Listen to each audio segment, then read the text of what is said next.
Try చేశాను.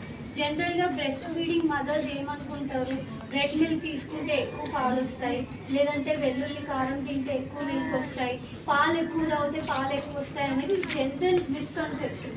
అలా అస్సలు ఉండదు. బ్యాలెన్స్డ్ డైట్ అంటే ఆకుకూరలు, కూరగాయలు, పండ్లు, గుడ్డు, చికెన్ ఇవన్నీ కూడా తీసుకోవచ్చు. దానివల్ల మదర్కి కూడా ఇండైరెక్ట్గా స్ట్రెస్ అనేది మనం క్రియేట్ చేస్తున్నాం.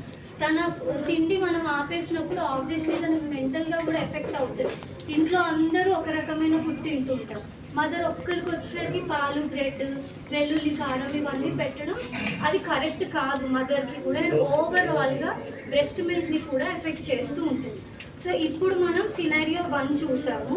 సెకండ్ సినారియోలో మనం మదర్కి సపోర్టివ్గా ఉంటే ఎలా చేంజెస్ ఉంటాయి అనేది we will see. Okay,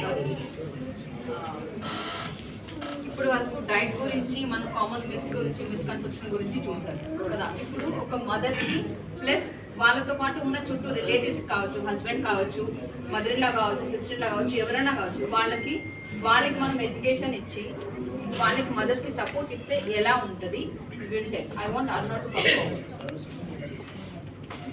hi అండి. సో మై సెల్ఫ్ అరుణ, ఇక్కడ educator cum infection control. Okay, so మీరు ఇంతకు ముందు చూసిన సినారియోలో మదర్ కన్సర్న్ అంతా ఒకటే, బేబీ పాలు తాగట్లేదు సరిగా, తన మైండ్లో ఉన్న స్ట్రెస్ అంతా అదొకటే, బేబీ కడుపున కావాలంటే తన కడుపు నిండుతుంది. సో ఇక్కడ ఉన్న వాళ్ళు మదర్స్ ఉన్నారు, అత్త వాళ్ళు ఉన్నారు, తోటి కోడళ్ళు, హస్బెండ్స్, బ్రదర్స్ అందరూ ఉండొచ్చు. సో ఆ టైంలో మీరు మదర్ని ఎలా చూసుకున్నారు? సో ఆడవాళ్ళలాగా మీరు ఎప్పుడు వాళ్ళని ప్రేమించాలి, పెళ్ళి అయినప్పటి నుంచి ప్రేమిస్తూనే ఉండాలి.